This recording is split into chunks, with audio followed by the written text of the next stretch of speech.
जी नहीं सकता तो जीने की तमन्ना छोड़ दे, बहते बहते रुक जाए वो दरिया छोड़ दे, फूल था मैं और मुझे कांटा बना कर रख दिया, और अब कांटे से कहते हो कि चुभना छोड़ दे। तो हम तो चाहते हैं कि ये बातें आपको चुभें कि आपने इतिहास में किस तरह से चीजों को लिखा है। और इस किताब को गौर से देखिएगा, इसका कवर पेज पीले और हरे रंगों के मेल से बना है। इसके मुख पृष्ठ पर भारत का नक्शा है और उस नक्शे के ऊपर आदिवासियों के प्रतीकात्मक चिन्हों के बीच लिखा हुआ है राष्ट्र निर्माण में आदिवासी। यानी ये कवर पेज ही दावा करता है कि ये मुल्क हमारा है, लेकिन जो इस देश, इस दुनिया के सबसे पहले मूल निवासी थे, उनके साथ सबसे बड़ा धोखा या साजिश किसी तलवार, बंदूक या तोप ने नहीं की।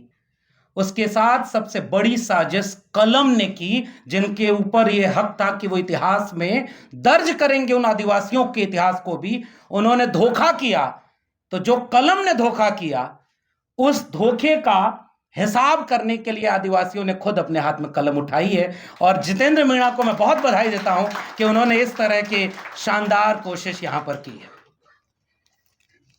और इसमें जो आदिवासी लिखा हुआ है वो नीले रंग से लिखा हुआ है।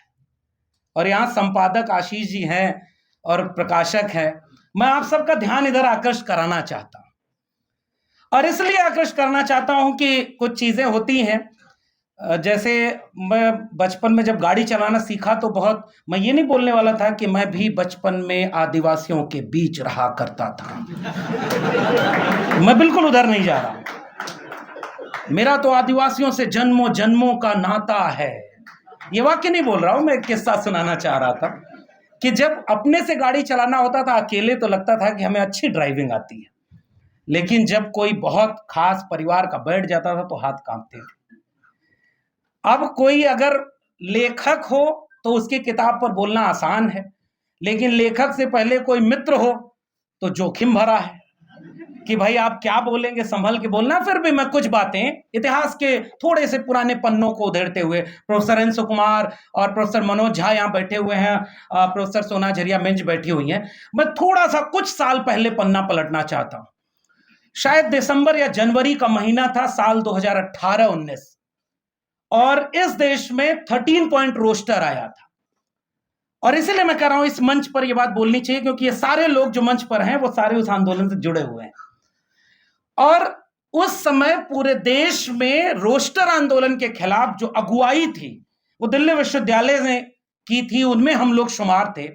लेकिन उसी बीच में जितेंद्र मीणा एक बार एक नया मुद्दा एक बैठक में ले आते हैं कि आदिवासियों के वन अधिकार अधिनियम से छेड़खानी हो रही है, और उन्हें कागज दिखाने के लिए कहा जा रहा है कि अगर आपको यह साबित करना है कि वो जमीन जिस पर आप नहीं आपके पुरखे रहते आए हैं वो जमीन आपकी है, इसके लिए आपको कागज दिखाना पड़ेगा।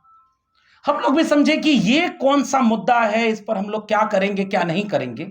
लेकिन जितेंद्र मीणा ने उसका पूरा शोध किया हुआ था, और उसके बाद धीरे धीरे वो मुद्दा बना। और मुझे याद है जंतर मंतर पर एक बड़ा आंदोलन हुआ, और उस समय देश में यह नारा लगा था कि भले जेल में जाएंगे हम कागज नहीं दिखाएंगे। लेकिन शाहीन बाग की वो दादियों ने जो नारा लगाया कि उस समय सीएनआरसी के नाम पर संविधान से जो छेड़खानी हो रही थी, तब लोगों को लगा कि ये सारा झगड़ा तो केवल मुसलमानों के खिलाफ है, हमारा नंबर तो आएगा नहीं।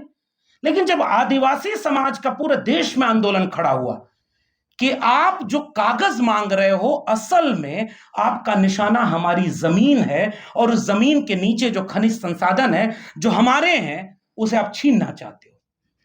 और उस समय मैं लेखक के बारे में बस थोड़ा सा परिचय देना चाह रहा हूं कि यह किताब भले बाद में आई, लेकिन लेखक ने आदिवासी मुद्दों पर बोलना, लिखना और लड़ना कई वर्ष पहले से शुरू कर दिया था। और कई ऐसे किस्से वो आते रहे जिसे हम लोग भी नहीं जानते थे।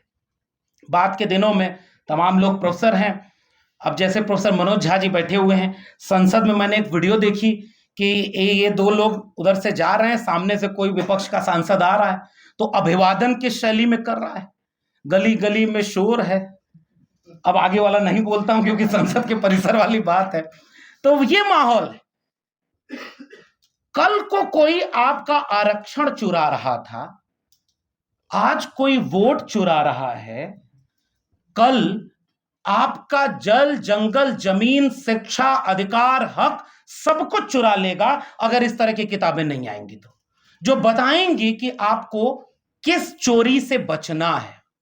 और इसलिए इस किताब में जो भूमिका है, उस भूमिका से अपनी बात प्रोफेसर एन सुकुमार ने एक इशारा कर दिया है, जिसकी तरफ लेखक और प्रकाशक दोनों को ध्यान में रखना होगा कि अगर यह किताब हिंदी की बजाय अंग्रेजी में होती तो और जल्दी वो इस पूरी किताब को पढ़ लेते।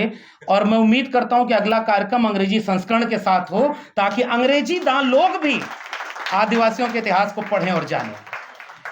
तो अब बहुत सारे प्रोफेसर लोग हैं, एक निकाला हुआ प्रोफेसर उनके बीच में बोल रहा है। निकालने के बाद अच्छा ये हुआ कि मौका मिला अपने देश, अपने संस्कृति, समाज के बीच जाने का। और मैं एक अपने ही वाकये से शुरू करता हूं, हालांकि अगले 10 मिनट में अपनी बात खत्म करूंगा। ओबीसी समाज का, पूर्वांचल का एक व्यक्ति, जिसे बचपन के, जिसके चारों तरफ का माहौल क्या था, वो हमारी तरफ नारे लगाते थे, तब शाखाएं कम लगती थी लेकिन नारे तब भी लगा करते थे। और वो नारे लगा करते थे कि जपो निरंतर एक जबान, हिंदी, हिंदू, हिंदुस्तान, तबही सुधरे जन्म निदान, तबही भला करें भगवान। बचपन से सुनते थे हिंदी, हिंदू, हिंदुस्तान। यह अलग बात है कि एक देश के ऊपर एक भाषा थोपने वाले क्यों ये भूल जाते हैं कि इस देश में कदम कदम पर बदले पानी, 4 कोस पर बानी। आदिवासी जिंदा कहां रहा? वो अपनी संस्कृति में जिंदा रहा, अपनी भाषा में, अपनी तहजीब में, अपनी परंपरा में जिंदा रहा। और वो आपकी एक रूपता में कहीं फिट नहीं बैठता है। उसकी अपनी संस्कृति, अपना अपना परंपरा है।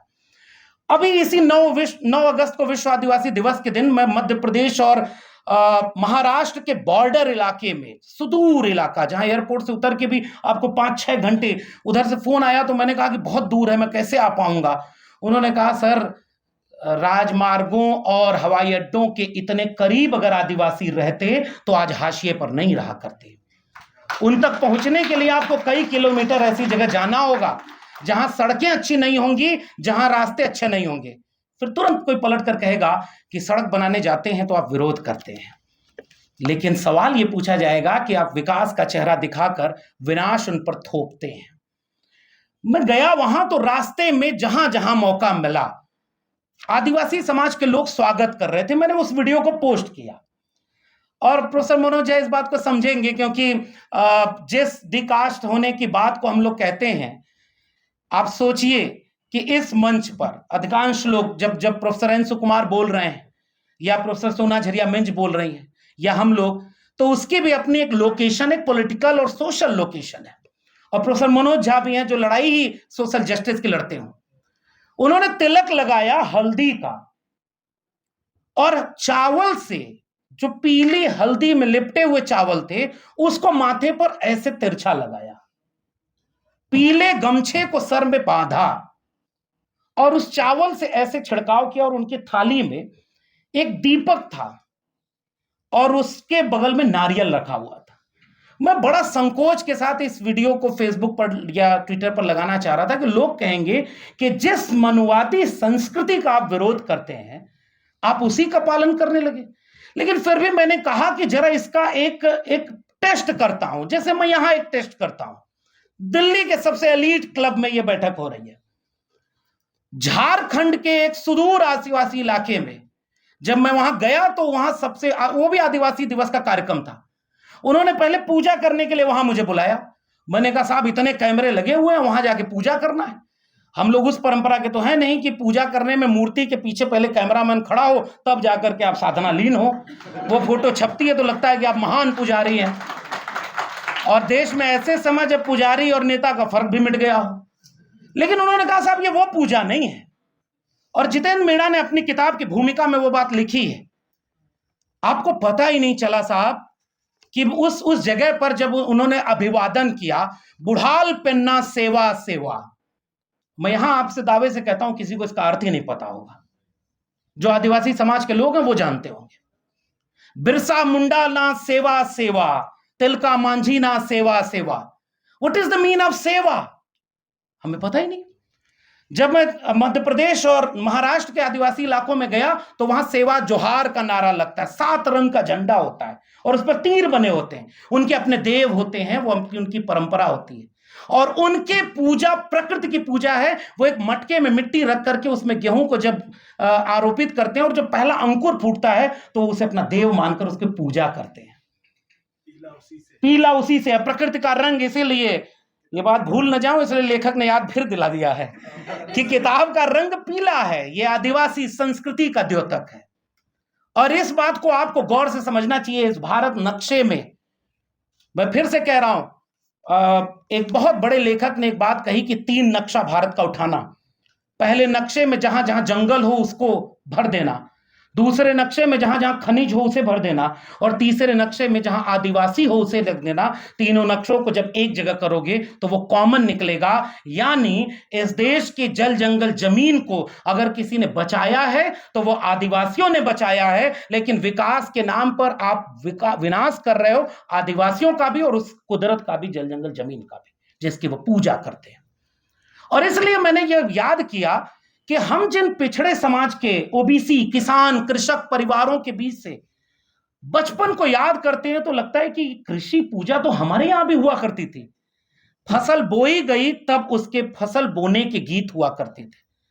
फसल काटी जाए तो उसके फसल काटने के बाद पहला बीज उसका एक आग में जलाकर उसे होला कहते थे और बाद में कोई होलिका की कहानी आई और होला की कहानी पर बैठ गई।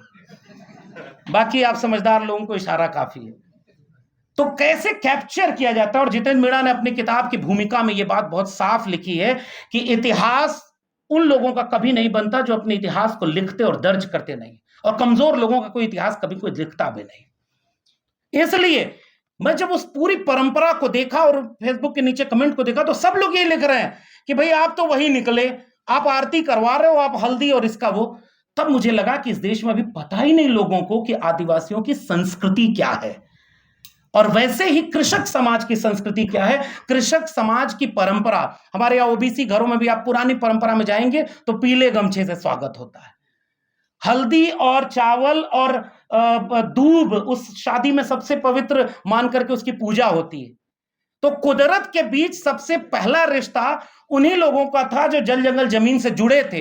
बीच में कोई बैठ गया जो बताने लगा कि हम वो ठेकेदार हैं जो आपकी पूजा को भी वैध और अवैध साबित करेंगे। और उन्हीं लोगों के हाथ में जब कलम आई, महात्मा ज्योतिबा फूले ने उन्हीं लोगों के लिए लिखा है कलम कसाई। बहुत कठिन शब्द है, चुभेगा। हम भी चाहते हैं कि चुभे, बहुत आसान चीजों से, फूल से इलाज होता भी नहीं।